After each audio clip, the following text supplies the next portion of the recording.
Cumprimentar os amados irmãos com a paz do Senhor Jesus, amém? Amém, irmãos? Glória a Deus por estarmos aqui. Eu quero aproveitar e saudar também os amados amigos e os amados irmãos que nos acompanham agora através das redes sociais. Você que está assistindo essa escola, está participando dessa escola ao vivo agora, ou que vai assistir em um outro momento, que o Senhor te abençoe grandemente, que o Senhor fale ao teu coração. Queridos, estamos reunidos hoje aqui, mais um domingo, lição de número 5, dia 30 de abril, o último domingo de abril. O tema da nossa lição, como disse o nosso pastor Rony, é motim em família. A introdução vai dizer o seguinte: nesta lição estudaremos o motim formado por Miriam e Arão contra a liderança de Moisés.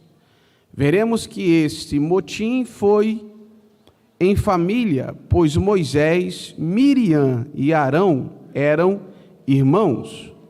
A presente lição nos exorta a respeito do cuidado com as murmurações e as contendas na família, que contribuem com a desarmonia familiar.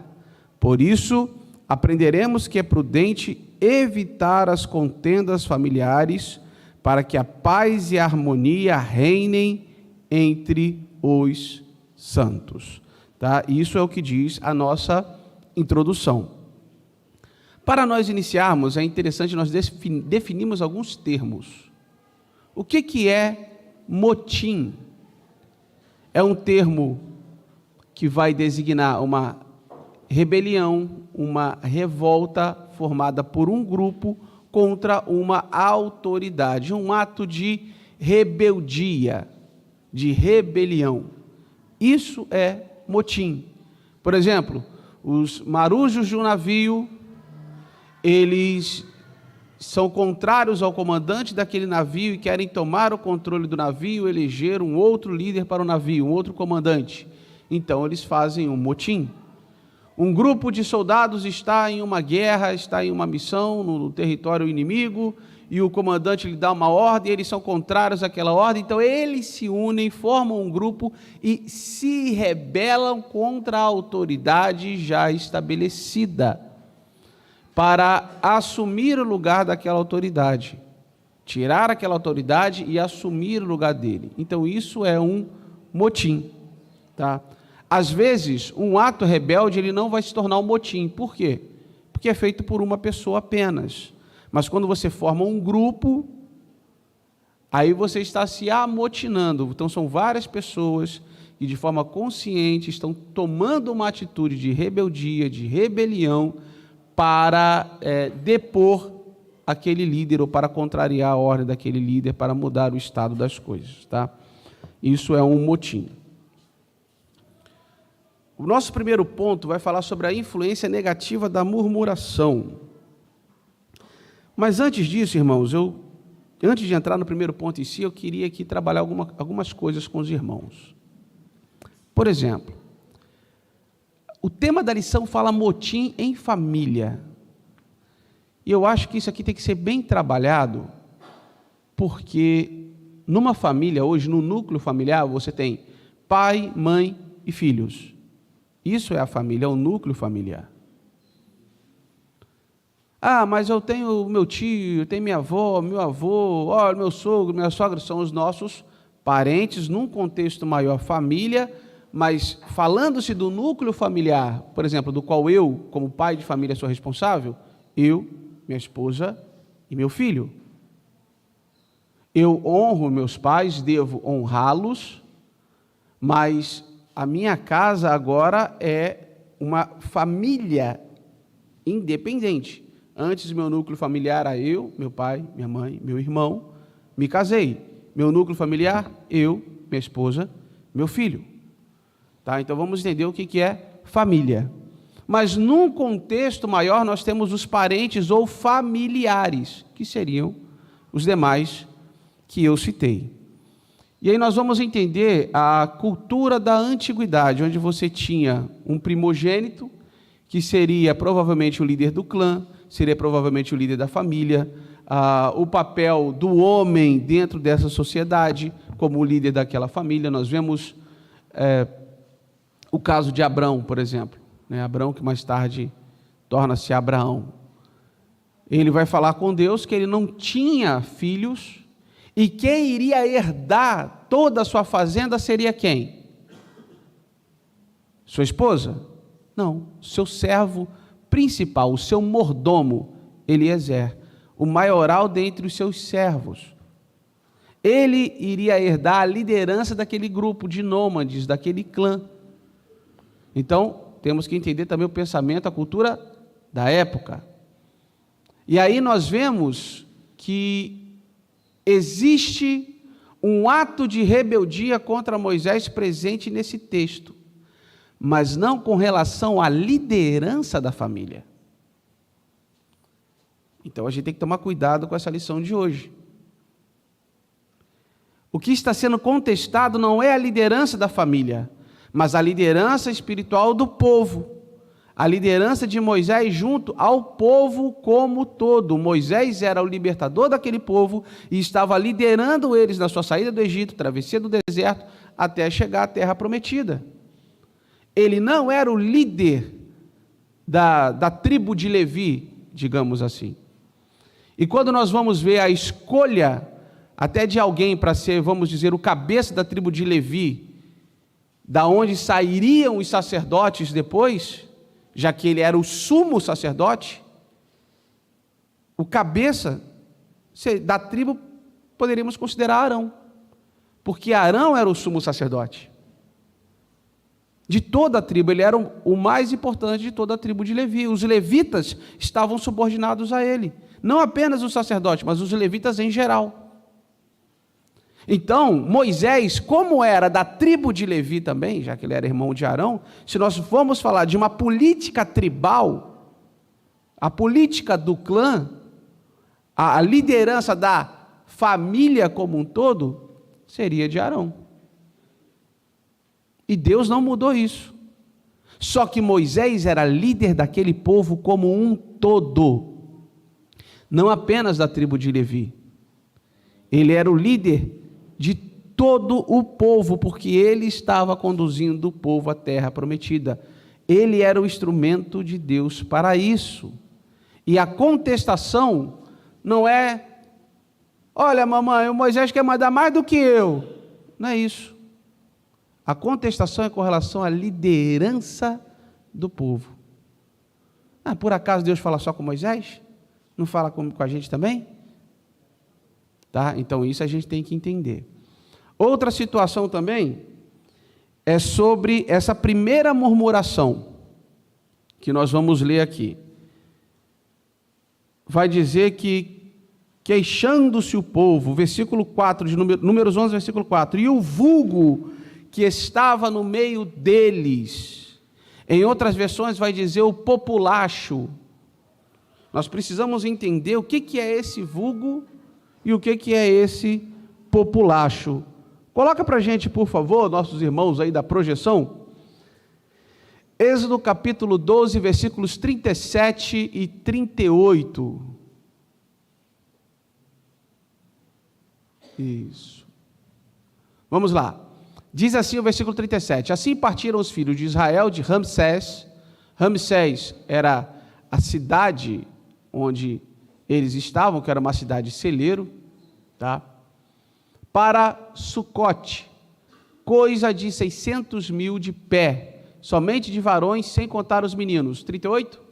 E subiu também com eles uma mistura de gente, e ovelhas, e vacas, uma grande multidão de gado. Coloca na versão NVI, por favor. Esse mesmo texto. Os irmãos podem ler comigo no 3? Vamos lá? 1, 2. Eu não falei o 3, todo mundo se desesperou, já foi ler? Por quê, gente? Vamos lá? No 3. 1, 2, 3. Grande.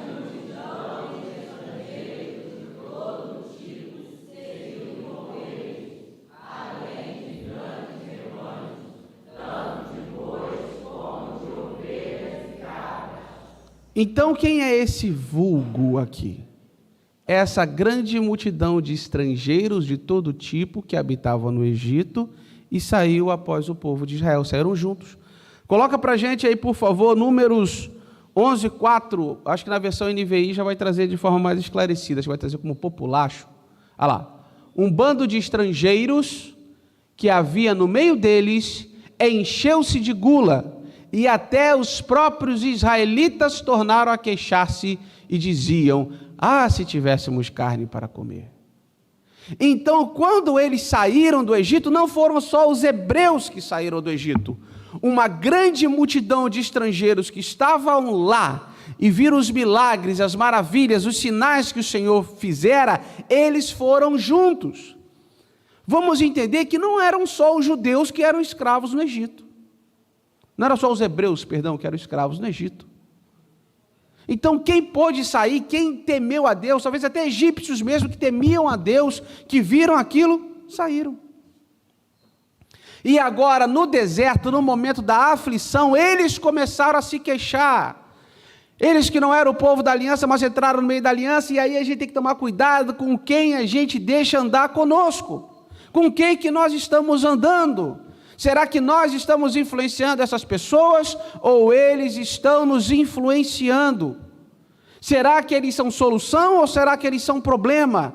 Eu tenho que saber que eu fui chamado para ser luz no mundo, e a luz vai brilhar no meio das trevas, então eu vou conviver com todo tipo de pessoa, mas a luz não pode ser dominada pela escuridão, é a luz que tem que afastar a escuridão. A escuridão ela só vai ganhar espaço quando você apaga a luz, enquanto ela está acesa, ela ilumina e afasta a escuridão.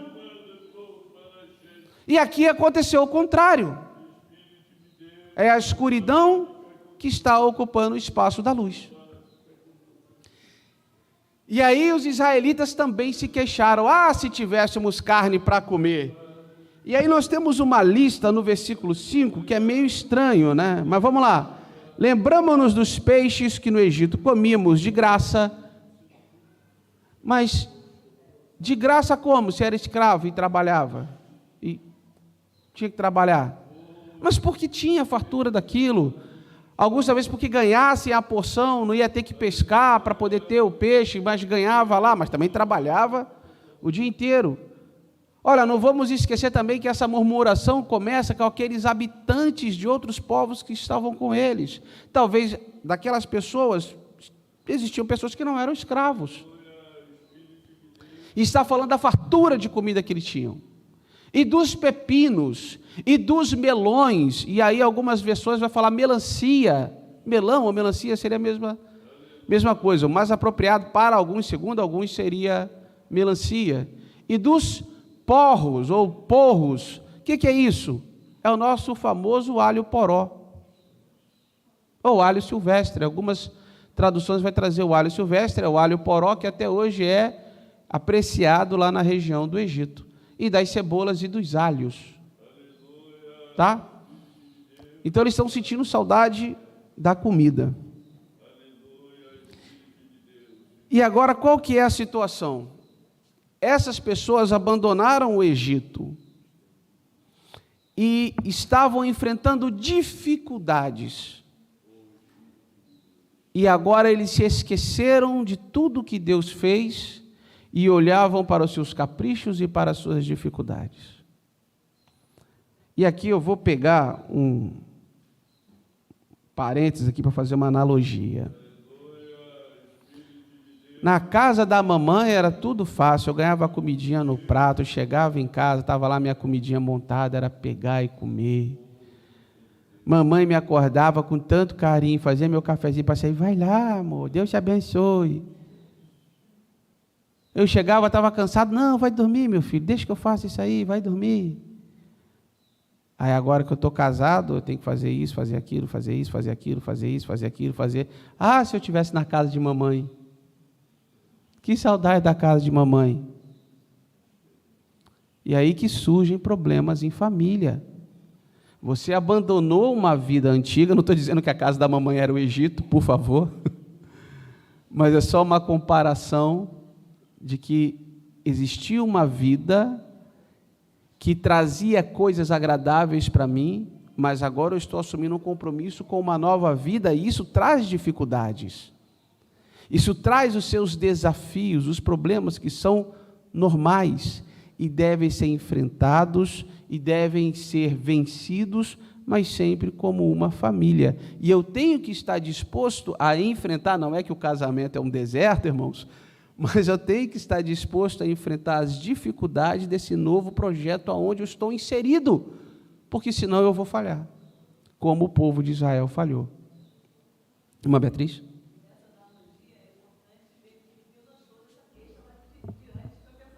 Sim. Tá. Então, amados, nós temos que entender que quando entramos em um projeto, mas agora vou mudar, não é só a família, agora é na igreja, agora é o trabalho, é o empreendimento, nós sempre vamos enfrentar dificuldades, mas as dificuldades não podem nos derrubar. Se você vai entrar em um projeto, primeira coisa, esteja certo de que Deus está te colocando nesse projeto. O povo de Israel tinha essa certeza, era Deus que tirou eles do Egito e levou eles para essa terra. E se você sabe que Deus está contigo nesse projeto, então não tenha medo. Levante-se e vá fazer o que Deus está mandando você fazer. Josué estava lá, Moisés morreu, agora a responsabilidade era dele. Josué estava prostrado e Deus fala com Josué, meu servo Moisés está morto, então levante-se e faça com que esse povo venha conquistar ou venha entrar na terra que eu jurei aos seus antepassados que lhes daria. Levanta, você vai fazer isso. As dificuldades, elas nos deixam prostrados, mas nós precisamos renovar as nossas forças no Senhor e levantar. Então, nessa manhã, entenda que se Deus te colocou nesse projeto, Ele vai te abençoar e vai dar certo. Irmão Silvio, você não sabe a dificuldade que eu estou enfrentando no meu casamento. Você não sabe a dificuldade que eu estou enfrentando com meus filhos. Você não sabe a dificuldade que eu estou enfrentando com os meus pais. Você não sabe a dificuldade que eu estou enfrentando no meu emprego. Você não sabe a dificuldade que eu estou enfrentando com o meu ministério. Mas eu sei que se Deus te colocou nesse projeto, Ele se responsabiliza pela sua vida. Então continue firme no Senhor. Continue firme no Senhor. Obedecendo o que Deus está falando contigo. Busque ainda mais o Senhor e Deus irá te abençoar.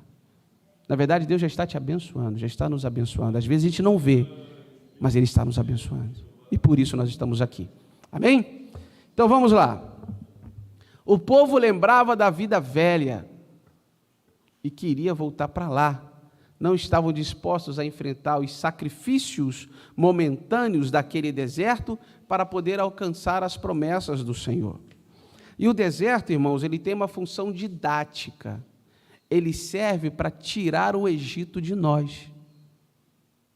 Se nós estamos passando por um deserto, é porque é o momento de Deus tirar de nós alguma coisa que não pode entrar na terra prometida. E aqueles que não conseguiram tirar o Egito de dentro do seu coração, que mesmo fora do Egito, carregavam o Egito dentro de si, ficaram pelo caminho, caíram no deserto e não chegaram na terra prometida.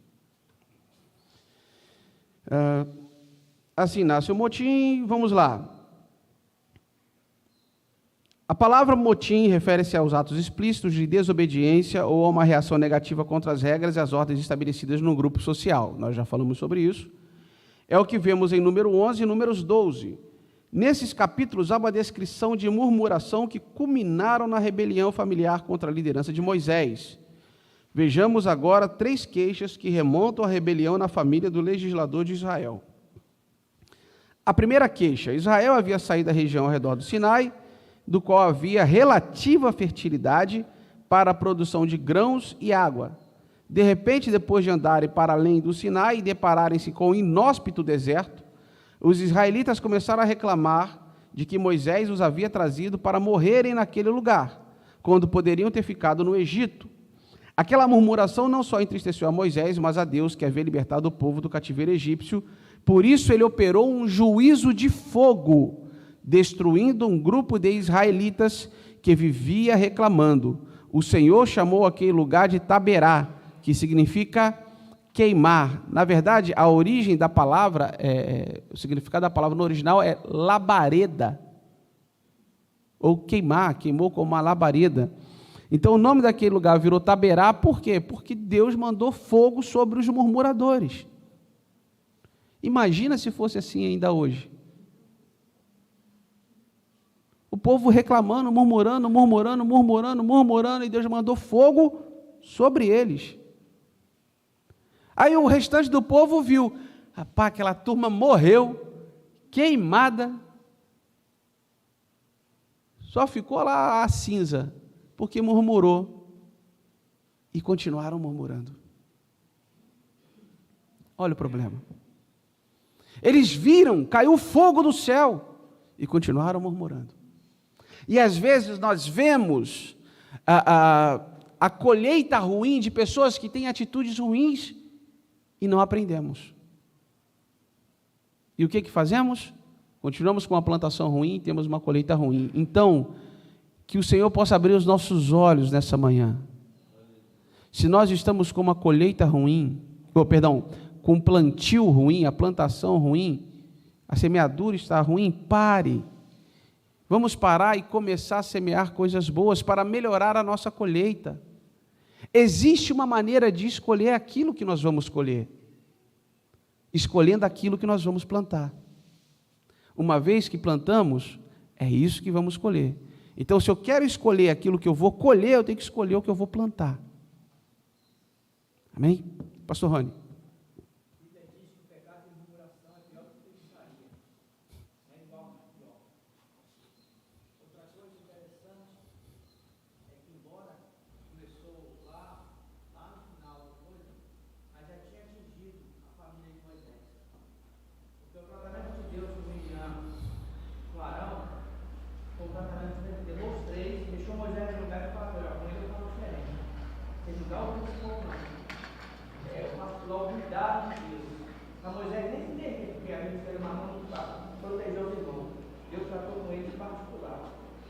Então, assim, embora começou lá atrás, aquilo nasceu numa família, no meio de um povo, e foi chegando, e acabou atingindo, de certa forma, a família de Moisés.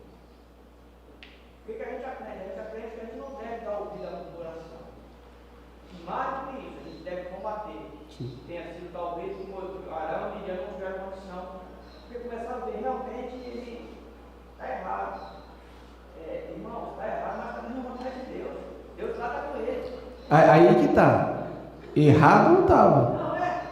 Não, dentro da visão deles, a murmuração foi tanta que eles conseguiram botar nos braços direitos das pessoas do apoio de Moisés na época.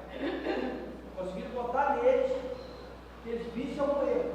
Porque senão eles não. Deus chamou eles para tratar com eles. Não.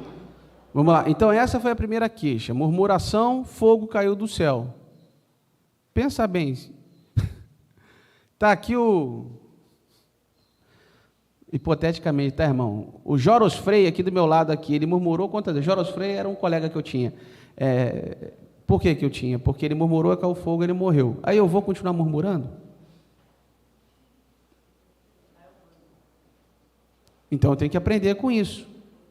Só que às vezes o Joros Frei não foi queimado, mas aconteceu outras coisas com ele. Eu estou vendo o casamento do camarada dando errado, o camarada indo para uma vida toda torta, o ministério dele afundou porque ele está tendo aquelas atitudes, mas está na moda fazer aquilo, eu vou fazer também? Não.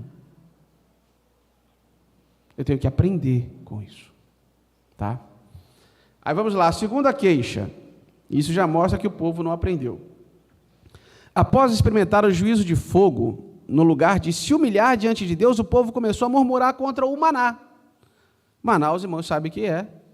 Né? Era o pão que Deus enviou do céu para eles, para alimentá-los toda manhã. A cada manhã Deus enviava o maná, e a lembrar com saudade dos alimentos do Egito, facilmente esqueceu-se de todas as privações experimentadas como escravos no Egito. Esse povo esqueceu-se também dos milagres operados pelo Senhor. Mais à frente vai dizer, a murmuração nos faz esquecer das boas coisas vivenciadas com Deus.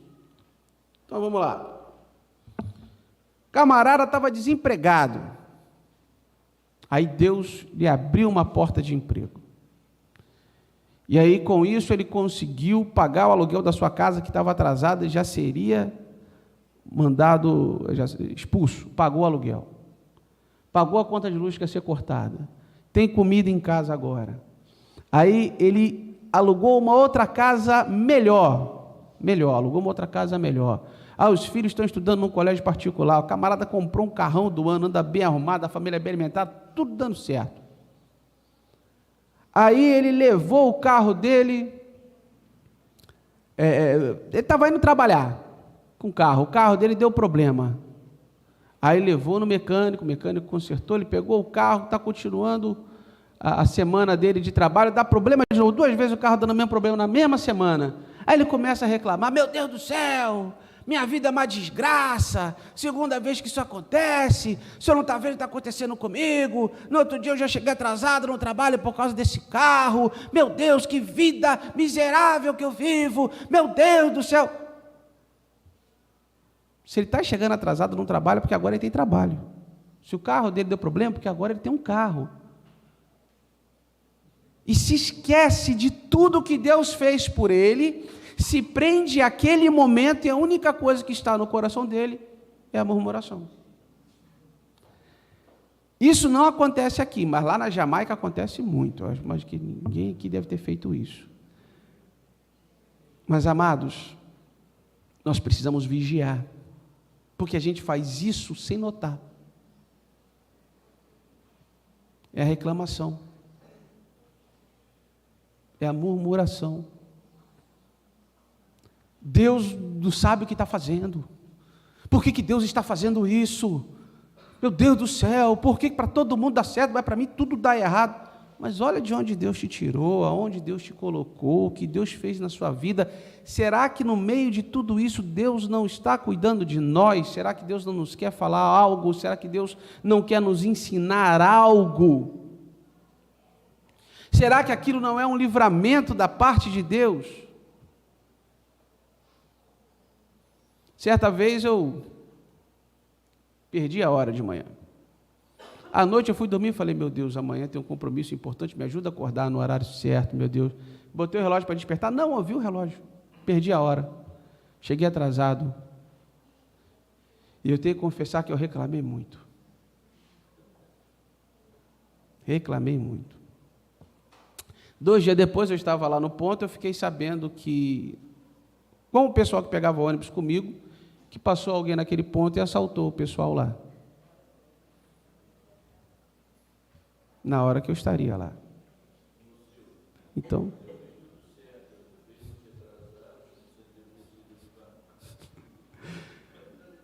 ao invés de eu agradecer que eu descansei um pouco mais, né? Mas nós somos assim, irmãos, e por isso que a gente tem que vigiar. Porque na hora o sangue ferve e a gente vai e reclama. E se esquece do que Deus fez por nós. Tá? Tem um ditado? Pode falar, irmão Carlinhos.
Deus sabe o que faz.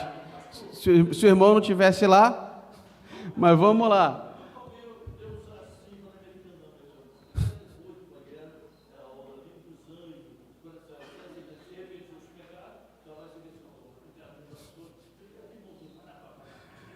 Então vamos lá. Gente, voltando aqui. A terceira queixa. Voltando só à situação da murmuração, tem um ditado interessante que diz que a gente não pode pedir que os pássaros voem sobre nossas cabeças, mas podemos impedir que eles pousem e façam ninhos e coloquem ovos e choquem ovos na nossa cabeça. Então, às vezes, no momento de ira, de sangue quente, a gente pensa uma besteira, fala uma besteira, murmura. Mas nesse momento, peça perdão a Deus. Demonstre mais uma vez sua confiança em Deus. Foi o que eu fiz. Peça perdão, Deus, me ajuda a entender o que o Senhor está fazendo na minha vida, a confiar mais no Senhor e a ser grato por tudo. Tá? Então, vamos para a próxima agora, a terceira queixa. No capítulo 12, após todo um contexto de murmuração, apresentado no capítulo 11, temos a rebelião de Miriam e Arão contra a liderança de Moisés. É isso aqui. Eles não estão se rebelando por um problema de família, mas estão se rebelando contra a liderança de Moisés. O pastor Rony falou de duas pessoas que estavam juntos, como se fossem dois auxiliares, dois braços direitos de Moisés. Mas eles estavam juntos, assim dizendo, na liderança espiritual daquele povo, naquele projeto. Não era um problema de família, mas era um problema de ministério. Vamos entender assim, para tentar simplificar. Temos um homem, vou botar aqui os nomes aqui mesmo, Moisés, Miriam e Arão. Moisés, nesse exemplo que eu vou dar, é dono de uma empresa. Miriam e Arão são vice-presidentes daquela empresa. E aí eles estão discordando do que Moisés está fazendo e querem reunir os associados e tirar Moisés do cargo dele. O problema foi um problema familiar? Não, foi um problema de gestão na empresa, foi um problema lá profissional. Só que praticado por membros da família daquele gestor. Vamos trazer para a igreja. Moisés é o pastor de uma igreja. Miriam é a líder do departamento feminino missionário, não sei o que e tal. E o Arão é o vice-presidente dele, líder de missões, líder de jovens, líder de um monte de coisa na igreja. A Miriam também é líder do louvor, vamos dar mais um cargo para ela. E aí o pastor Moisés chegou e falou, olha, irmãos, a partir de agora, os nossos cultos, nós vamos começar aqui cantando 3 hinos da harpa, e os cultos vão, durante a semana, durar 1h30 somente, tá? Foi a direção aqui que Deus me deu, por causa de problema A, B e C. Aí chega a Miriam, não, que isso? Eu ensaiei os hinos ótimos aí, só fogo puro, os hinos, eu vou cantar só hino da harpa, esses hinos brega, tudo velho? Não. Aí o Arão falando, não, rapaz, que é isso? Vai me dar para pregar lá só 30 minutos? Eu, com toda a minha eloquência, eu tenho que pregar pelo menos 1 hora, eu sou pregador, conferencista internacional, não, isso não pode. E aí começa a fazer tudo diferente do que o pastor Moisés falou. É um problema envolvendo o ministério, é um problema ministerial, mas que envolveu pessoas que eram da mesma família. É o que está acontecendo aqui. Então não era um problema da família. Olha, quem vai herdar a herança de papai? Aí começa aquela briga de parente para herdar a herança do papai. Não é isso. O problema envolve pessoas lá, parentes, familiares, Moisés e seus irmãos, mas o problema é a liderança do povo. Poderia ser a liderança de uma empresa, poderia ser a liderança de uma igreja, uma congregação, de um ministério, poderia ser a liderança de um projeto como um todo. Tá? Então, esse é o problema. Quando nós falamos de liderança da família, os pais são os líderes daquela família. E o cabeça da família é o homem, é o cônjuge. Irmão Silvio, eu não concordo com isso. Isso são os papéis que Deus colocou para cada um. Cada um tem o seu papel e um não é mais importante do que o outro. Já falei outra vez, num time de futebol você tem um goleiro que faz gol, mas a função dele, o papel dele é defender. Você tem um atacante que pode defender uma bola que ia ser gol, o cara chegou, chutou, tirou, salvou, mas a função dele é fazer gol, o papel dele é esse. Cada um tem o seu papel. Um não é mais importante do que o outro e um vai complementar o outro. Um não vai conseguir ser pleno dentro do seu papel na família sem o outro. Então, o marido não consegue cumprir o seu papel de forma plena sem a esposa não consegue cumprir o seu papel de forma plena sem o marido, um apoiando o outro. É assim que funciona. Um não é melhor do que o outro, mas um apoiando o outro. Então, se falamos de rebelião em família, de motim em família, é quando esses papéis começam a ficar trocados, quando esses papéis não são respeitados, não são honrados. É o filho que quer mandar no pai, é o filho que quer mandar na mãe. E sabe o que da vida? Você estudou até a 4ª série. Eu estou fazendo aqui minha pós-graduação, eu que mando. Se está fazendo, glória a Deus, é porque alguém se esforçou para que você estivesse fazendo. E quem foi? Quem cuidou de você desde os primeiros anos para que você chegasse e agora estivesse fazendo a sua pós-graduação? Então, quando os filhos não honram os pais, quando o esposo não honra a esposa, quando a esposa não honra o esposo, aí que está o problema. Aí você vai ter um problema em família. Quando a esposa não vai respeitar o papel do marido, o marido não vai respeitar o papel da esposa, o filho não respeita o papel dos pais. Aí que está o problema. Aí você vai ter uma rebelião em família, um motim em família, um problema enorme em família. A criança chega, pai, posso fazer isso? O pai fala, não. Mãe, posso fazer? Pode, meu amor, vai lá e faz. É um problema. Chega para a mãe, mãe, posso fazer isso? Não. Chega para o pai, posso? Pode, meu filho. Aí está o problema. Então nós precisamos entender o que é motim em família, o que é uma rebelião em família. É isso. Quando os papéis não são respeitados. Tá? Irmã Beatriz?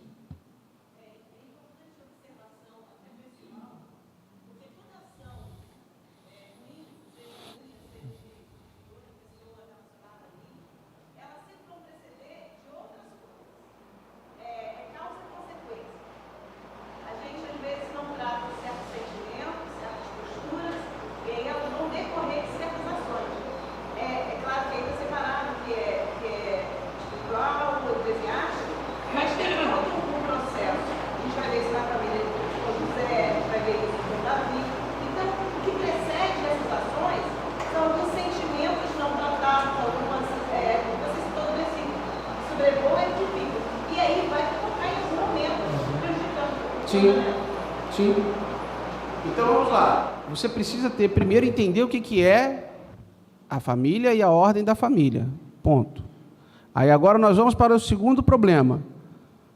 A liderança de Moisés está sendo contestada pelos seus irmãos, que são seus parentes, pessoas próximas a ele, são seus familiares, que deveriam ter uma forma correta de agir. Mas aí, já pegando o gancho do que a nossa irmã Beatriz falou, às vezes, supondo aqui, Miriam já tem um problema com a esposa de Moisés. Ela não trata bem do meu irmão, não gosto dessa mulher, não vou com a cara dessa mulher. Já tem aquele problema. Aí o Arão já tem um problema, um exemplo, tá? Com Moisés. A mamãe sempre gostou mais dele, sempre foi tudo para Moisésinho, tudo Moisésinho.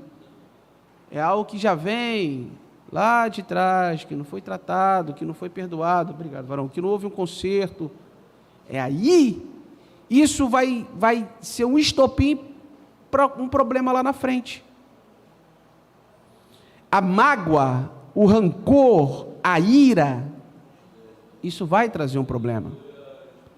Pensemos o seguinte, um filho que cresceu revoltado com o pai, com aquela amargura do pai. Aí eles vão trabalhar na mesma empresa. O pai é o funcionário e o filho é o gerente. A tolerância daquele filho com o pai vai ser a mínima, por causa de uma amargura pessoal que ele já tem com o pai. Ele não vai tratar o pai da mesma maneira que ele trata os outros. e na primeira oportunidade que ele tiver de humilhar o pai dele por causa da autoridade que ele tem dentro do trabalho, ele vai fazer isso. Por quê? Por causa de um problema familiar entre eles, que não foi tratado. Tá? Talvez isso ajude a explicar o que acontece com Miriam e Arão aqui, mas não tem como dizer que é isso, irmãos, tá? Eu só estou dando um exemplo. O que a gente vê é que Miriam e Arão foram movidos por um sentimento de inveja e contestando a liderança de Moisés. Por acaso é só com Moisés que Deus fala? Não falou também com a gente? E é nesse tom que Deus vai responder para eles. Tá? Então vamos lá. Em primeiro lugar, Miriam e Arão não aceitavam o casamento de Moisés com uma mulher cuxita, que, por não ser de nenhuma família hebreia, mas da descendência de Cã, filho de Noé, teve muita resistência de aceitação, pois esse povo era considerado vil e desprezível. Isso aqui é informação do comentarista, tá, irmãos? É uma opinião pessoal dele aqui. Porém, essa murmuração ia mais longe por serem mais velhos que Moisés. Miriam e Arão queriam ter o tratamento protagonista como o de Moisés. Não tem como dizer que é porque eles eram mais velhos e eles queriam ser o protagonista. Isso aqui é a opinião do autor. Nós vemos que eles tiveram inveja. Mas tiveram inveja porque eles eram os mais velhos? É a opinião do autor. Eu não posso tratar o texto dessa forma, de pegar... eu acho. Tem que tomar cuidado com isso.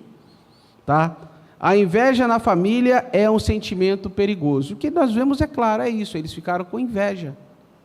E aí foram até Moisés e usaram a desculpa da mulher cuxita ou cusita. Em algumas versões vai falar que ela é etíope. Então eles não aprovavam o casamento de Moisés com ela e foram até Moisés para reclamar. Então, olha, Moisés já tem esse problema de ter casado com essa mulher. E agora ele está errando na liderança dele com o povo. Olha, Moisés, vamos lá falar com Moisés. Quem que Moisés pensa que é? Deus só fala com ele? Não, fala com a gente também. E a atitude dele está errada, o que ele está fazendo é errado. Vamos corrigir ele, quem ele pensa que ele é? E o que é pior, irmãos, é o seguinte: Moisés, ele enfrentou reclamação do povo, e agora ele enfrenta a reclamação da sua própria família, dos seus parentes, dos seus familiares. Pense que ele está fazendo de tudo para que aquele projeto dê certo. O povo não compreende ele. Qual é o lugar seguro que ele tem? Sua família, sua casa, seu lar. Mas quando ele chega no meio dos seus, que lhe deveriam dar amor, até corrigir se ele tivesse errado, mas com amor, primeiro conversando, Moisés, você está no caminho certo? Vamos ver o que está acontecendo, Moisés, será que está certo? Moisés, eu não estou entendendo isso. Moisés, vamos orar junto a Deus? Moisés, eu posso te ajudar com alguma coisa? A forma que eles deveriam agir com Moisés também não era essa. Então, quando Moisés chega em casa, quando ele chega no meio dos seus parentes, ele não tem nem mesmo a paz do seu lar, porque a guerra, o problema, a murmuração o acompanha até mesmo dentro de casa. Então pense bem, vamos trazer aqui para a vida ministerial mesmo. Moisés está lá, fazendo a obra, está enfrentando afrontas, problemas, dificuldades na igreja. Está enfrentando uma resistência na igreja. E quando chega em casa, sabendo que foi direcionado por Deus, todo mundo viu que Deus está nesse projeto, mas no momento da dificuldade o povo começa a murmurar, ele começa a ser contestado, aí ele chega em casa onde acha que é um lugar seguro e vem a família para cima dele. Imagina o impacto daquilo no coração dele. O que causa mais tristeza? A murmuração e os ataques de quem está de fora ou de quem está de dentro? Vamos lá, os dois alimentaram a ideia de que a liderança de Israel teria de ser compartilhada com eles. Miriam era uma profetisa e Arão um sumo sacerdote. Por isso eles julgaram ter a mesma autoridade que Moisés, o irmão mais novo. Veja que a liderança era de Moisés, mas Miriam e Arão acharam-se no direito de liderar o povo. Ora, o papel deles era de cooperar na liderança de Moisés. Este questionamento diz muita coisa. Porventura falou o Senhor somente por Moisés. Eles foram questionar Moisés, mas não para ajudar, para mostrar que eles sabiam o que estavam fazendo, que eles mandavam. Moisés, que negócio é esse aí? Tu pensa que é só contigo? Desce do pedestal, rapaz. Tá ficando louco? Tu me respeita porque eu sou sumo sacerdote? Aí vai a Miriam, e eu sou profetisa de bater tambor.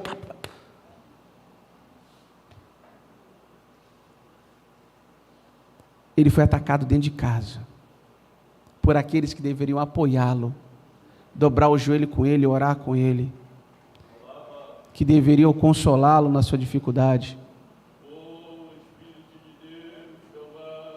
E isso dói muito, irmãos. Isso dói. Quando você chega no seu lugar de refúgio e tira a armadura, você se desmonta e pensa, agora eu posso ter paz. E a guerra te acompanha. Então, nós temos que nos esforçar para que o nosso lar seja esse lugar de paz. Por mais que eu não esteja entendendo e queira questionar alguma coisa, ore primeiro a Deus, peça direção a Deus, veja se é isso mesmo que Deus está falando, veja como você vai conversar com a pessoa, não para tacar pedra, mas para ajudar de alguma forma. É diferente do que chegar e falar assim, Moisés, a gente está vendo que o povo está murmurando, está tendo muita reclamação aí. Moisés, você está precisando de ajuda? Você acha que o caminho está certo? Deus falou isso contigo, Moisés. Eu estou vindo aqui para te ajudar. Vamos orar? Olha, Moisés, você sabe que Deus me usa, eu sou uma profetisa. Vamos juntos orar a Deus? Olha, Moisés, eu sou o sumo sacerdote, mas além de tudo isso, eu sou seu irmão.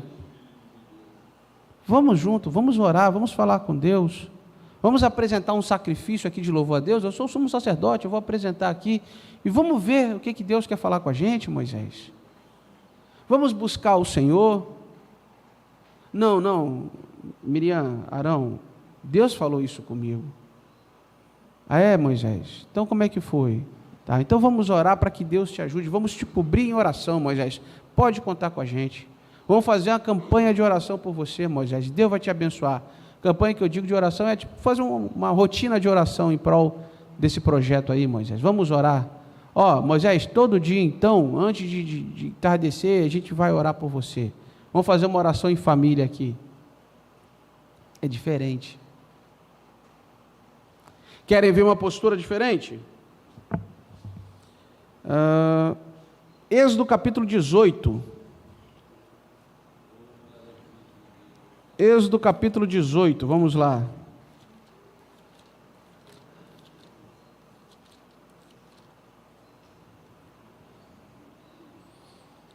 Vamos ver sobre Jetro, o sogro de Moisés.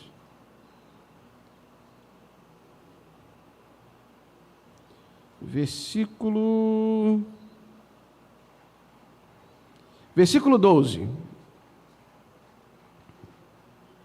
11 e 12. Agora sei que o Senhor é maior que todos os deuses, porque na coisa em que se ensoberbeceram os sobrepujou. Então tomou Jetro, o sogro de Moisés, o holocausto e sacrifícios para Deus, e veio Arão e todos os anciãos de Israel para comerem pão com o sogro de Moisés diante de Deus. Versículo 13, e aconteceu que ao outro dia Moisés assentou-se para julgar o povo, e o povo estava em pé diante de Moisés desde a manhã até a tarde. Vendo, pois, o sogro de Moisés tudo o que ele fazia ao povo, disse, que é isto que tu fazes ao povo? Por que te assentas só e todo o povo está em pé diante de ti desde a manhã até a tarde? Então disse Moisés a seu sogro, é porque este povo vem a mim para consultar a Deus. Quando tem algum negócio, vem a mim para que eu julgue entre um e outro e lhe declare os estatutos de Deus e as suas leis. O sogro de Moisés, porém, lhe disse, não é bom o que fazes. totalmente desfalecerás, assim tu como este povo que está contigo, porque este negócio é muito difícil para ti, tu só não podes fazer. Ouve agora a minha voz, eu te aconselharei, Deus será contigo. Sê tu pelo povo diante de Deus e leva tu as coisas a Deus. E declara-lhes os estatutos e as leis e faz-lhes saber o caminho em que devem andar e a obra que devem fazer. E tu, dentre todo o povo, procura homens capazes, tementes a Deus, homens de verdade, que aborreçam a avareza, e põe-nos sobre eles por maiorais de 1000, maiorais de 100, maiorais de 50 e maiorais de 10, para que julguem este povo em todo o tempo, e seja que todo negócio grave, tragam a ti, mas todo negócio pequeno eles o julguem. Assim a ti mesmo te aliviarás da carga, e eles a levarão contigo. Se isto fizeres, e Deus te mandar, poderá então subsistir. Assim também todo este povo em paz virá ao seu lugar. E Moisés deu ouvido à voz de seu sogro, e fez tudo quanto tinha dito. Coloca o versículo 23 para a gente, por favor, na NVI. Vamos lá. Se você assim fizer, e se assim Deus ordenar, você será capaz de suportar as dificuldades, e todo este povo voltará para casa satisfeito. Vamos lá. Jetro era sacerdote na terra de Midian. Ele era sogro de Moisés. Ele foi ver Moisés, ele foi levar Zípora, sua esposa, e os filhos de Moisés de volta para Moisés. Eles estavam um período com Jetro, e Jetro os levou de volta para Moisés. E agora ele está vendo o que Deus fez e glorifica a Deus, mas no outro dia ele vê o trabalho que Moisés está tendo e vê que aquele não é um bom caminho. E o que ele faz? Ele chega para conversar com Moisés. O que você está fazendo? Não estou entendendo, isso que você está fazendo aí é o quê? É isso. Moisés, posso falar contigo? Não está legal isso não. Se você continuar fazendo isso, Moisés, você vai morrer. E esse povo também. Olha quanto tempo demora aí a fila, aí o povo o dia inteiro aqui para ouvir você, e você o dia inteiro aí. Isso vai acabar com você, Moisés. Olha só, por que você não faz o seguinte? Você separa maiorais de 1000, de 100, de 10, e bota para jogar o povo. Você vai ensinar todo o povo, depois você vai separar homens bons, vai colocar eles de maiorais, e o que for grave eles trazem para você, mas aquilo que é só na lei, que já está escrito na lei, eles vão julgar. Vai ser bom para você e bom para o povo. Mas agora, fale com Deus, se essa é a vontade de Deus. Se você quiser fazer assim, e se Deus te direcionar a fazer isso, eu acho bom, mas eu não quero me meter aqui, Moisés, eu só estou dando uma sugestão, tá? É um pensamento meu. Então, ora a Deus, se Deus falar para você que está certo, que o caminho é esse, e você entendeu também, olha, legal, é assim que eu vou fazer, faz, porque isso vai fazer bem para você, na minha opinião, para você e para esse povo. E Moisés ouviu. Ele não foi lá para questionar a liderança de Moisés. Ele não foi lá para mostrar superioridade a Moisés. Falar, Moisés, eu sou sacerdote há mais tempo que você. Você está fazendo uma grande besteira. Ele não falou assim. Ele foi para aconselhar, dar uma dica, ainda falou, se você quiser fazer assim, Moisés, eu não quero me meter aqui não. Fala com Deus, se Deus concordar com isso, se Deus se agradar disso, e você quiser fazer desse jeito, é uma dica, uma sugestão, mas eu não estou questionando a sua liderança, estou te dando um conselho, você faz o que você quiser. E aquilo agradou Moisés. A postura é diferente. Jetro viu um problema e aconselhou Moisés com amor, com respeito. Arão e Miriam viam algo que eles consideravam que era um problema e quiseram mostrar a sua autoridade sobre Moisés. Quiseram mostrar que eles mandavam, que eles deveriam ser obedecidos, que eles deveriam estar em primeiro lugar. Essa é a diferença. E nós temos que aprender com Jetro, para tratar também de problemas familiares. As coisas em família se resolvem desse jeito também, como Jetro fez bem em ensinar a Moisés. A Bíblia vai falar que o motim familiar promove dissabores e ofensas, e vai falar de Moisés como um homem manso e humilde. Irmãos, eu só quero abrir aqui um parênteses aqui. Existe uma discussão sobre quem era essa mulher cuxita, ou mulher cusita, ou mulher etíope. E existem duas opiniões aí predominantes. Uma vai dizer que Moisés se casou com uma outra mulher. Isso aqui é um segundo casamento de Moisés que Miriam e Arão não aprovavam. E que essa mulher, ela se achegou a Moisés porque Zípora morreu, e alguns vão dizer porque Moisés não recebeu Zípora de volta. A ideia é o quê? Moisés está indo para o Egito com sua esposa e seus filhos. O filho de Moisés não era circuncidado. Logo, não tinha a aliança daquele povo. E aí Deus, para fazer uma lição, trazer uma lição a Moisés, ele aparece no meio do caminho como se fosse matar. E aí, a Zípora, e não Moisés, a Zípora vai lá e faz a circuncisão do menino. Corta o prepúcio dele e joga aos pés de Moisés. E fala que ele era um marido sanguinário.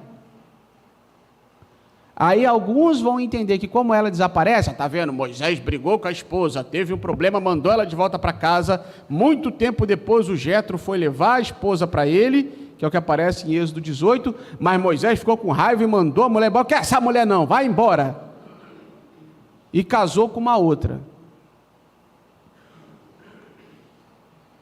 Qual é o problema aqui, irmãos?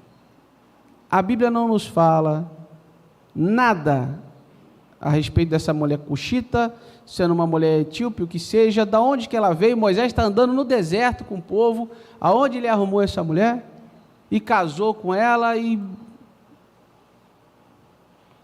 qual era o problema de ter um segundo casamento nessa época, já que Jacó teve duas esposas?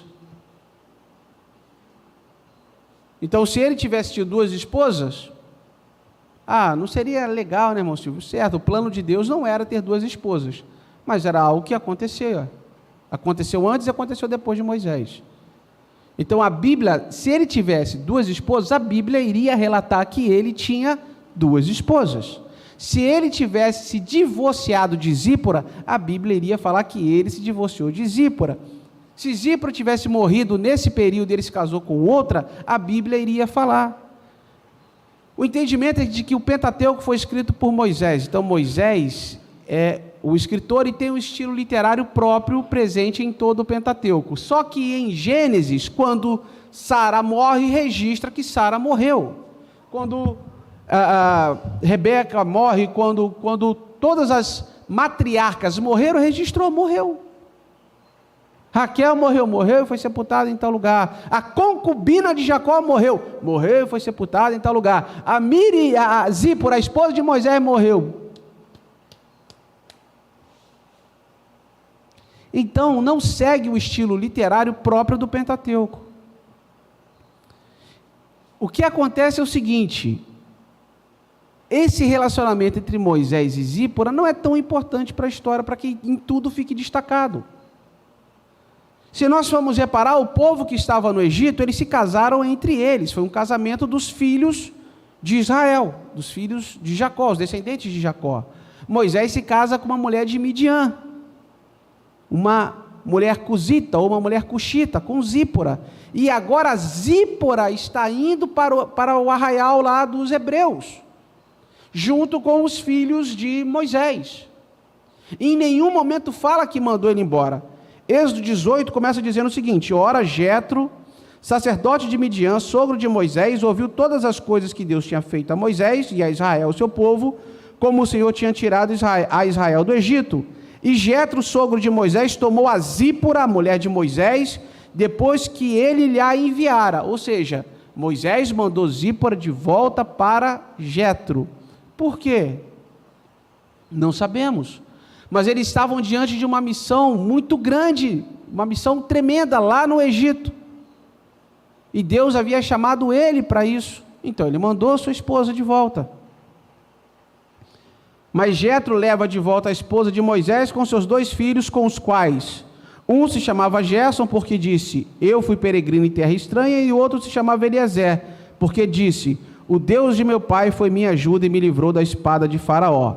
Vindo, pois, Jetro, sogro de Moisés, com seus filhos e com sua mulher, a Moisés no deserto, ao monte de Deus, onde se tinham acampado, disse Moisés, seu sogro Jetro, venho a ti com tua mulher e seus 2 filhos com ela. Então saiu Moisés ao encontro de seu sogro, e inclinou-se e beijou, e perguntaram um ao outro como estavam, e entraram na tenda. Ou seja, para que essa teoria fosse verdade, Moisés ia chegar e falar, leva esse povo, não quero saber de ninguém, manda embora. Não, chegou, sogrão, meu Deus, maravilha, como que você está, que saudade, criança. Ele foi lá, beijou e viu como que eles estavam, e levou para dentro da sua tenda, levou para a sua residência, e teve um momento com a sua família e com o seu sogro. O seu sogro passou um tempo com ele, e só saiu de lá depois que eles saíram do Sinai. E vai dizer no final do versículo do capítulo 18, e eles julgaram o povo em todo o tempo, e o negócio árduo trazia Moisés, e todo o negócio pequeno julgavam eles. Então despediu Moisés do seu sogro, o qual se foi à sua terra. O seu sogro se foi à sua terra. Se Zípora tivesse ido junto, ia falar, o seu sogro e a sua esposa e os seus filhos, ou então só o seu sogro e a sua esposa foram para a terra. Mas a Bíblia não fala nada disso. Só que aí entram suposições de pessoas que estão tentando descobrir aqui. Qual que é o problema da mulher cuxita? A Zípora, ela não era do povo de Israel, ela era de um outro povo. E agora estava lá morando com Moisés. E isso foi um motivo para que os seus irmãos arrumassem uma maneira de reclamar. Olha, o povo está murmurando, está faltando comida, está faltando aquilo, e ainda se casou com uma estrangeira. Então, isso foi um motivo que eles arrumaram para manifestar o seu descontentamento com Moisés. Tá bom, irmã Beatriz?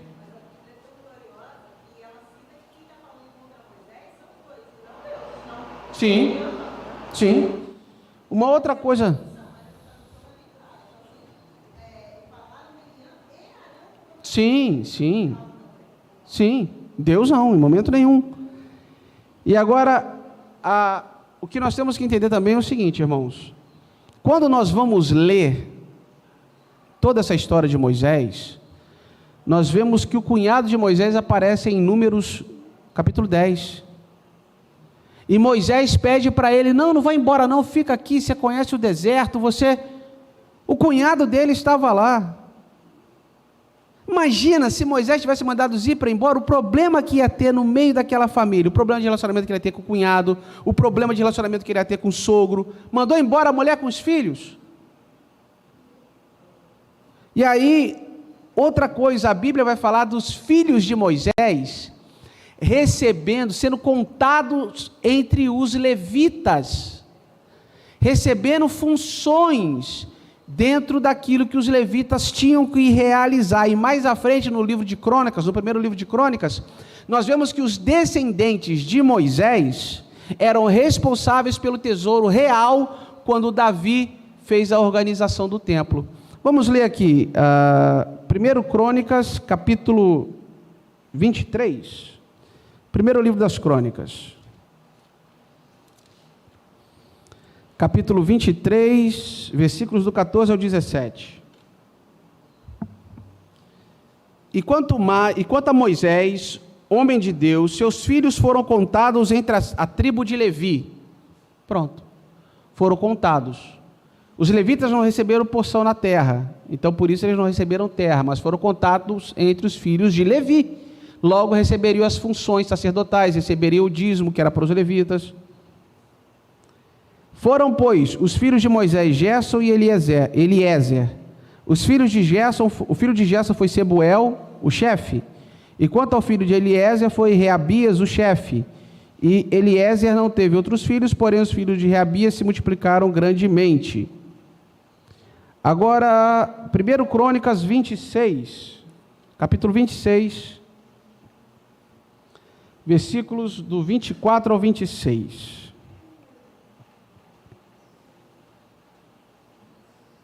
Vamos lá, os guardas do tesouro. Sebuel, filho de Gerson, o filho de Moisés, era maioral dos tesouros, ou seja, ele era o responsável pela guarda dos tesouros do templo. E seus irmãos foram da banda de Eliezer, Reabias, seu filho, e Isaías, seu filho, e Jorão, seu filho, e Zicre, seu filho, e Selomite, seu filho.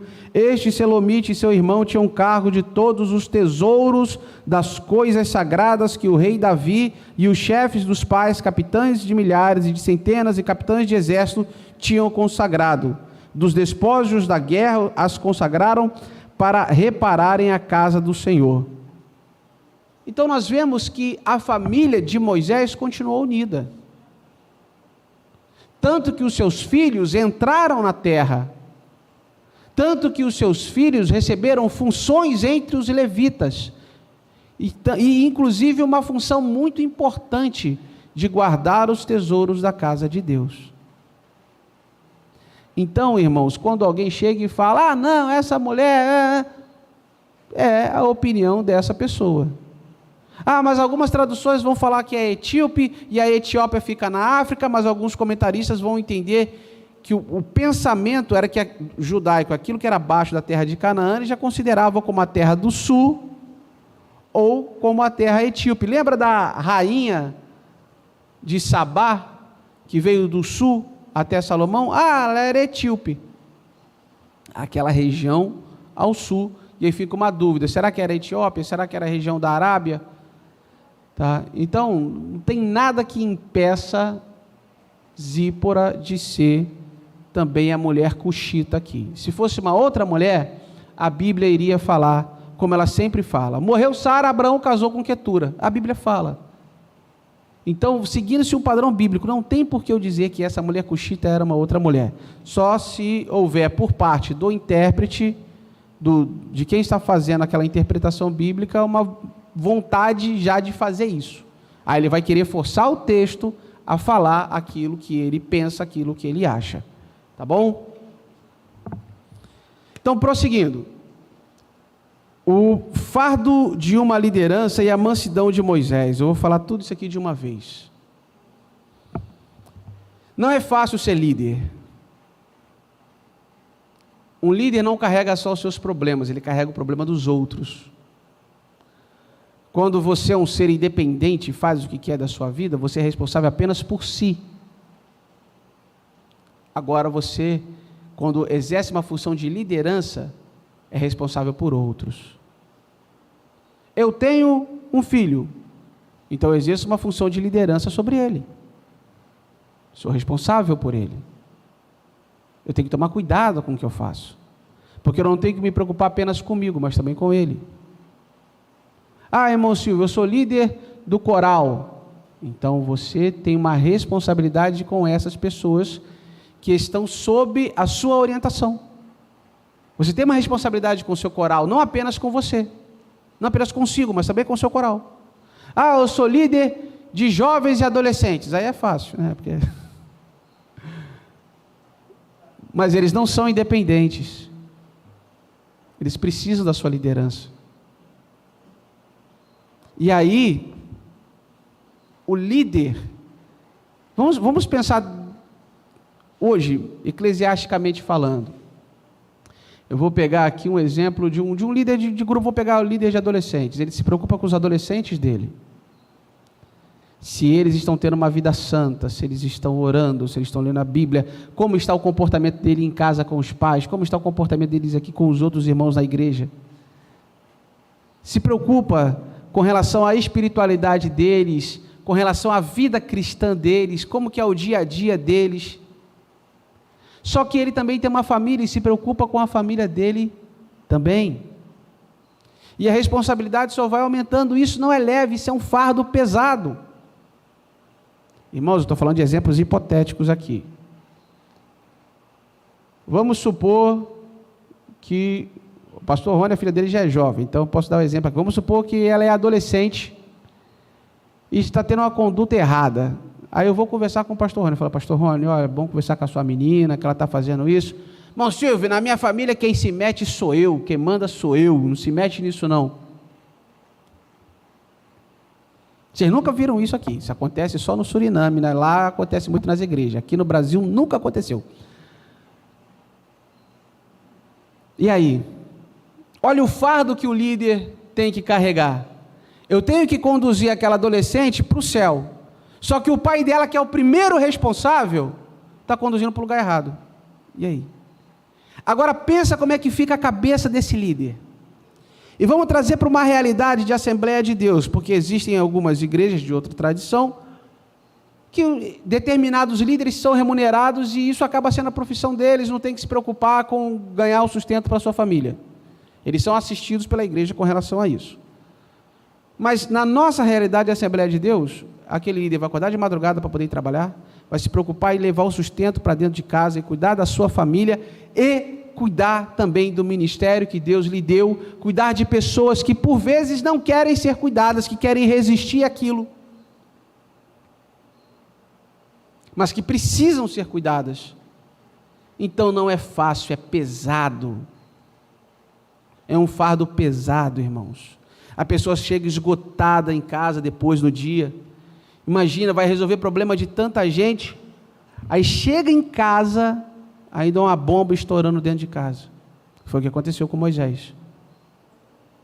Então pense no desgaste emocional e espiritual do líder. Porque quando falamos de uma profissão, o desgaste é físico, é mental, mas aqui quando falamos de ministério é um desgaste espiritual, porque existe uma batalha para poder destruir aquele ministério, para destruir aquele projeto. Existe uma batalha contra a vida daquelas pessoas. E aí?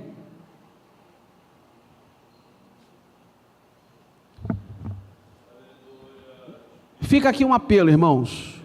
Graças a Deus, hoje eu não sou líder de departamento nenhum, então eu posso falar isso. Ore pelo seu líder.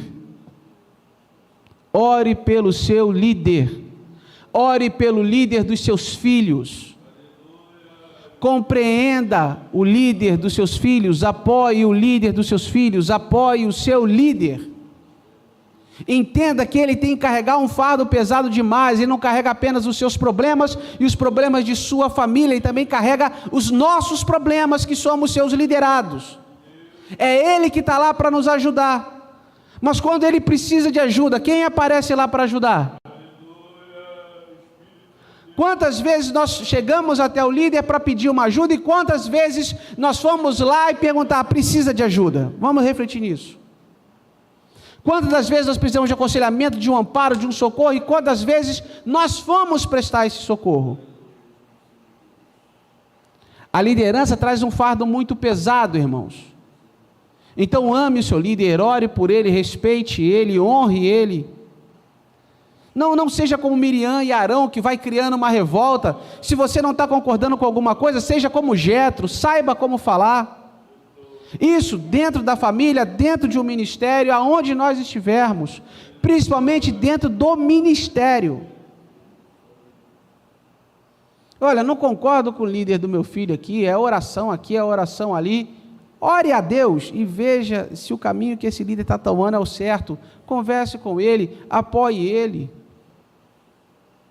Trabalhe junto dele, saiba que o líder aí de criança, adolescente, de jovens, ele está te ajudando a conduzir o seu filho no caminho que vai para o céu.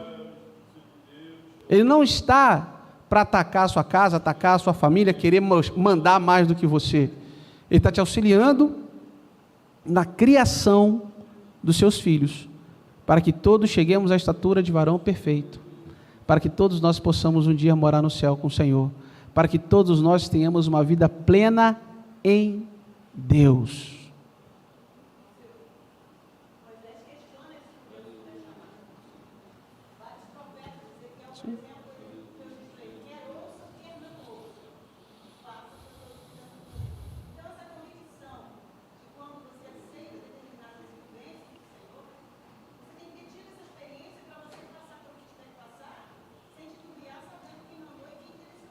Sim.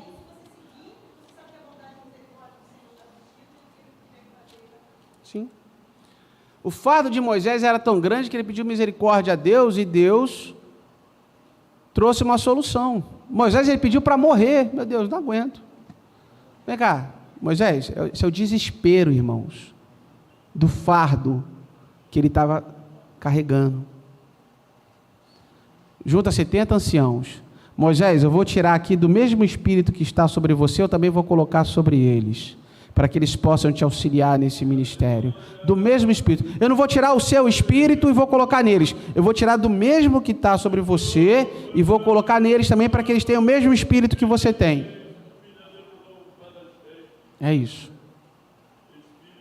E não é Moisés que está fazendo isso. Irmão, a gente tem que fugir daquele negócio de eu estou cheio de unção, vou passar para você.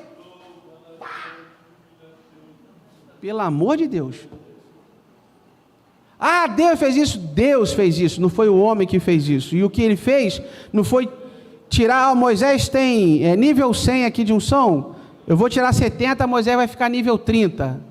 Não foi isso não.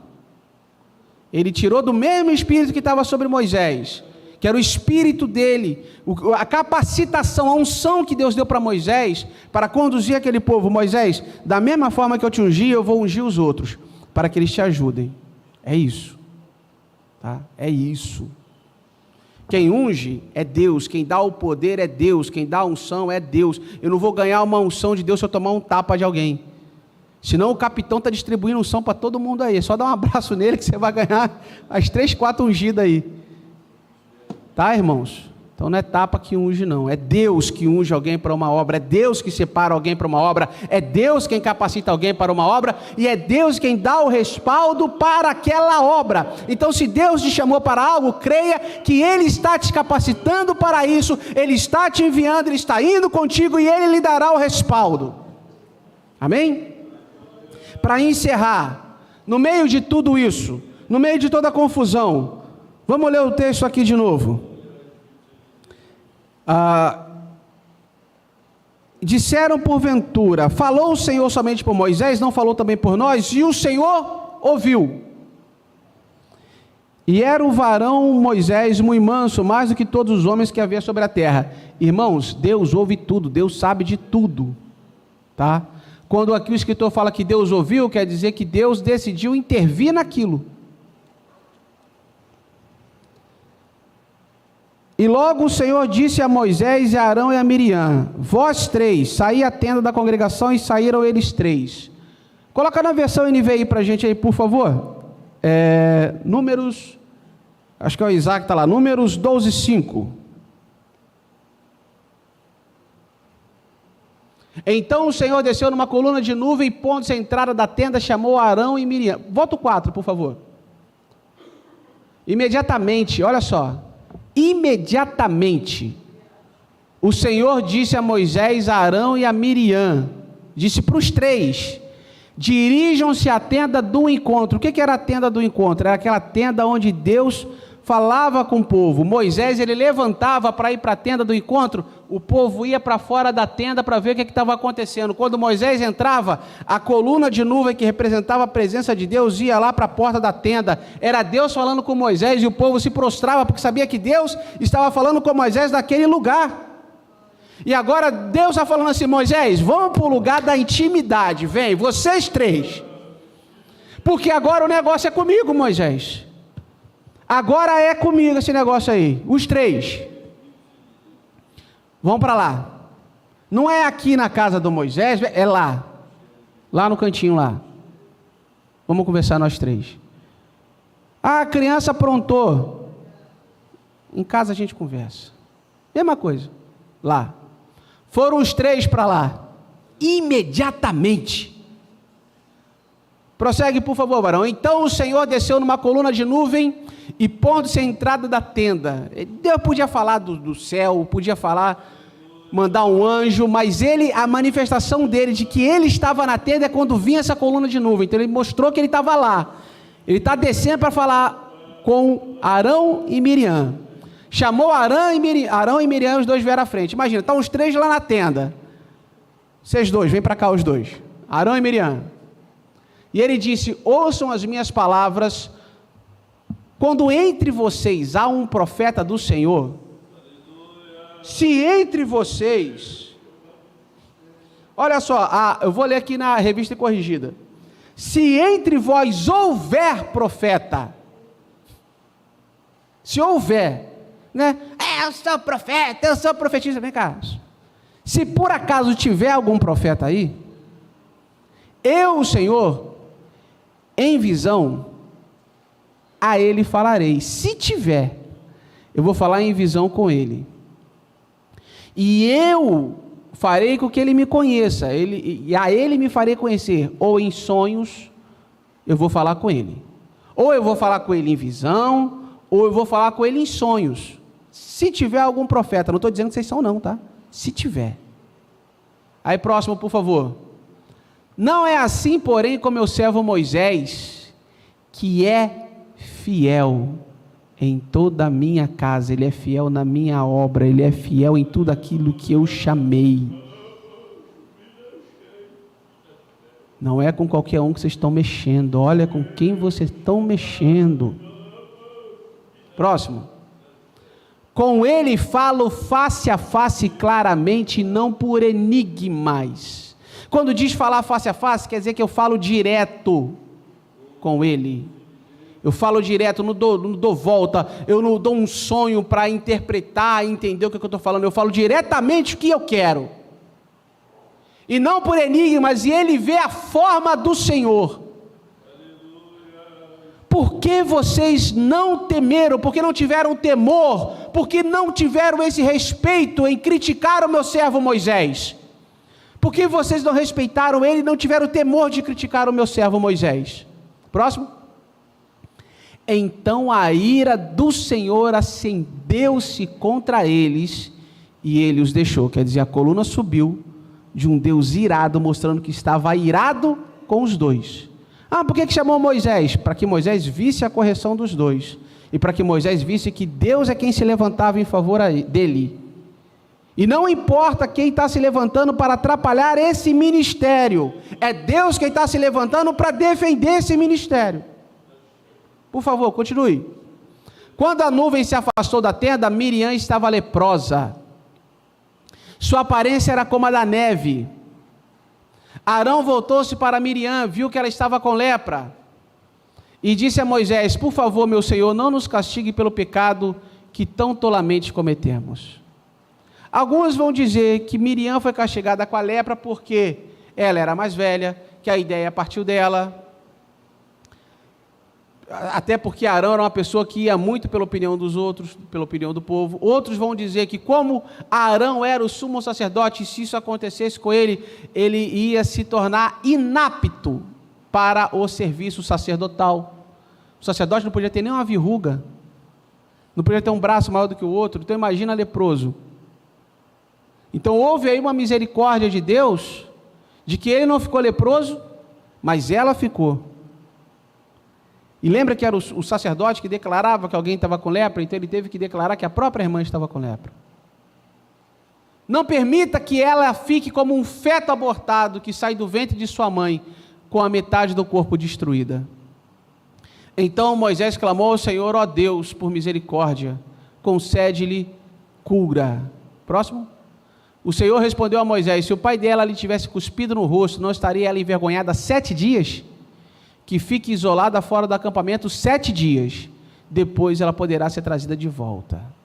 Então Miriam ficou isolada 7 dias fora do acampamento, e o povo não partiu, enquanto ela não foi trazida de volta. Próximo. Depois disso partiram de Azerote e acamparam no deserto de Parã. O erro dela foi terrível. Deus podia ter matado ela, podia ter fulminado ela com fogo, lembra? No começo a gente viu, murmuração, fogo. Mas Deus queria lhes ensinar uma lição. Deus teve misericórdia dela. Irmão Silvio, ela ficou com lepra, ela podia ter sido torrada, isso foi misericórdia. Para que aprendam a não fazer isso de novo, para que entendam o lugar deles, e para mostrar como Deus leva a sério esse negócio do papel de cada um dentro de uma família, do papel de cada um dentro de um ministério, do papel de cada um dentro de um projeto, como a alma do Senhor aborrece, abomina aquele que vai promover a contenda entre os irmãos. Então isso, irmãos, é para nos lembrar, para nos ensinar como Deus abomina esse tipo de coisa. Os dois poderiam ter morrido na hora, mas Deus estava mostrando: quem eu uso para conduzir esse povo é Moisés, vocês são seus auxiliares, então auxiliem, ajudem Moisés, cumpram o papel de vocês, faça aquilo que você recebeu para fazer. Não...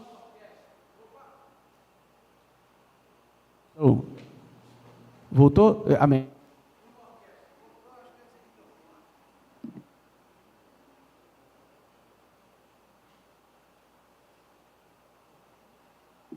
Saiu do mundo, maravilha. É porque já está dando a hora de acabar, irmãos, por isso que já desligou, a bateria já foi, tá? Não foi o Isaac, não. Numa orquestra, cada um tem o seu instrumento. Imagina que chega um dia aqui, o baixista quer pegar o trompete, o trompetista quer pegar na bateria, o clarinetista quer tocar trombone, o trombonista vai pegar o sax, aí vai parar o irmão Márcio aqui na frente, aqui, vai sair o que, Márcio? Cada um tem o seu papel, um não é mais importante do que o outro. Vai ter um momento em que um vai ter um solo, vai ter um momento em que o outro vai fazer uma pausa, mas todos estão participando e o trabalho de todos é importante. É isso. É assim que é uma família. Todos têm o seu papel. Existe um momento de cada um e todos têm que trabalhar juntos e todos são importantes, cada um dentro do seu papel. Daí, quando você faz isso, sai aquele som lindo de uma bela e organizada orquestra. Amém? Que Deus abençoe a sua vida, que Deus abençoe a sua casa, a sua família. Antes de encerrar, eu queria fazer uma oração por nós que estamos aqui, por aqueles que nos acompanham através das mídias sociais. Em nome de Jesus, vamos orar, e eu já vou estar passando para o nosso pastor Rony. Vamos orar pelas famílias de nossa igreja. Talvez alguma família agora está enfrentando um problema desse. Talvez alguma família esteja para acabar por causa disso. Talvez alguma família esteja numa crise tão profunda, achando que não dá jeito. E tudo começou com um papel invertido. Mas Deus vai nos abençoar nessa manhã. Querido Deus e eterno Pai, nós te rendemos graça, Senhor, por essa manhã. Pai amado, nesse momento estamos fazendo uma oração, estamos levantando um clamor pelas famílias aqui representadas, pela família de cada um dos teus servos que aqui estão, pela família daqueles que estão longe, pela família daqueles que estão nos acompanhando através das redes sociais, daqueles que ainda vão acompanhar, da família de cada um de nossas congregações. Meu Deus, nós estamos orando nesse momento, pedindo que a tua bênção, que a tua graça, que a tua misericórdia esteja sobre a vida de cada um daqueles que receberam essa palavra. Senhor, nos ajuda a conduzir a nossa família da maneira correta. Senhor, que todo espírito de rebelião, de motim, de rebeldia, seja repreendido em nome de Jesus. Que todo pensamento faccioso, de dissensão, tudo aquilo que não convém, tudo aquilo que não presta, tudo aquilo que não te agrada, Deus, nós repreendemos em nome de Jesus, tudo aquilo que vem para destruir essa família, a rebeldia entre pais e filhos, meu Deus, o desrespeito entre os cônjuges, nós repreendemos em nome de Jesus. Senhor, que o Senhor venha despertar a harmonia, o amor, a paz em cada casa, em cada lar, em cada ministério representado aqui nessa manhã. Oramos pelos líderes de departamento, pelos líderes de congregação, pelo pastor presidente dessa igreja e por todos aqueles que o apoiam nesse trabalho, por toda a presidência, por toda a liderança. Meu Deus, nós pedimos que o Senhor os abençoe, pelos missionários também. Nós oramos nesse momento pedindo que cada família seja guardada pelo Senhor e que o Senhor venha dar o repouso e a graça que cada coração precisa nessa manhã. É o que nós te pedimos e desde já te agradecemos em nome de Jesus. Amém e amém. Os irmãos podem se assentar.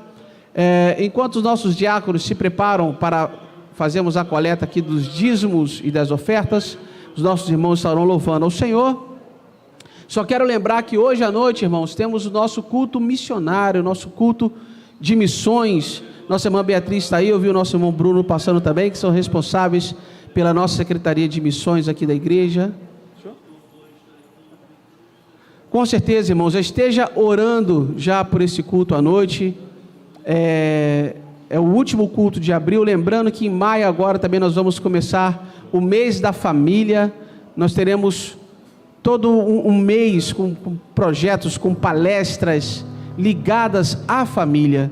Então, se a aula de hoje, irmãos, ligou um alerta em você, olha, eu tenho que cuidar melhor da minha família, eu tenho que trabalhar melhor a minha família, o mês de maio inteiro vai ser um mês excelente para cada um de nós. Temos lá uma programação com vigília, com palestras para a família, palestra para casais. Qualquer dúvida, procure, vou fazer aqui o marketing aqui, procure o nosso irmão Cláudio Júnior, nossa irmã Tereza, que eles estarão aconselhando os irmãos, orientando melhor. Lembrando, eu quero aqui só deixar um pedido de oração. Julho de 2023, nós queremos voltar com a nossa EBF, então desde já eu peço que os irmãos estejam orando por nós, e os voluntários podem nos procurar em nome de Jesus. Tem alguns que eu já estou procurando, mas os outros podem nos procurar. Irmão Márcio? Pode falar. Pode falar não. Saudamos a igreja mais uma vez com a paz do Senhor. Amém. Meus irmãos, à medida que a EBD foi sendo concluída, eu vim sentindo a diferença, eu vim sentindo aqui no meu cantinho ali o desejo de mudar o hino que eu tinha separado. A nossa harpa cristã, ela é separada, ela é bem organizada, aí fala sobre a volta de Cristo, muitas coisas. Alguns hinos da nossa igreja falam sobre admoestação. E eu sei que a nossa igreja, como todos sabem, ela é bem disciplinada pelos nossos pastores, nossos obreiros. E apenas vou lembrar a igreja o que é admoestar. Foi o que aconteceu aqui agora, é avisar da incorreção, de um modo de agir, e de maneira branda. E os irmãos que vêm na EBD, eu tenho certeza que têm aprendido bastante. Vai botar daqui. Eu tenho certeza que têm aprendido bastante. Então, o hino que eu escolhi aqui agora é o hino 77, que nos admoesta, né? Nos ensina, nos corrige de modo brando. E esse hino toda a igreja conhece. Fala sobre guardar o contado para sermos vencedor. Dó. Eu convido a você cantar, porque a Bíblia fala que quem canta, seus males espantam. Paulo e Silas, quando foi preso, eles não murmuraram, eles cantaram. E todos sabem o que aconteceu. Queres neste mundo ser um vencedor, queres tu cantar nas lutas e na dor, queres ser alegre qual bom lutador, guarda Salvador, guarda o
Guarda o contato com teu Salvador, e a nuvem do mal não te cobrirá.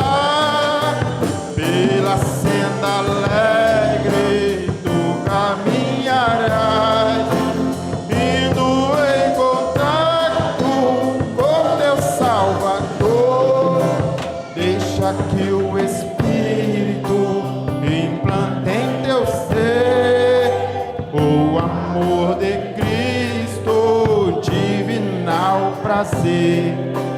Queres neste mundo todo mal vencer, guarda o contato e terás poder. Guarda o contato com teu Salvador, e a nuvem do mal não te cobrirá.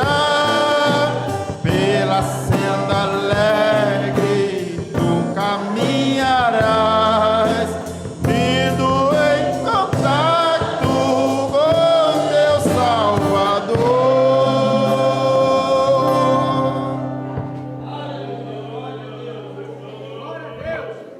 Aleluias, glória a Deus. Bom é o Senhor, irmão, para conosco. Às vezes a gente vem e a gente está sempre precisando ouvir alguma coisa da parte de Deus para a gente nos aperfeiçoar mais. Esses dias eu, no púlpito da igreja aqui, falei de algumas coisas que a gente aprendeu ao longo da nossa caminhada como cristão.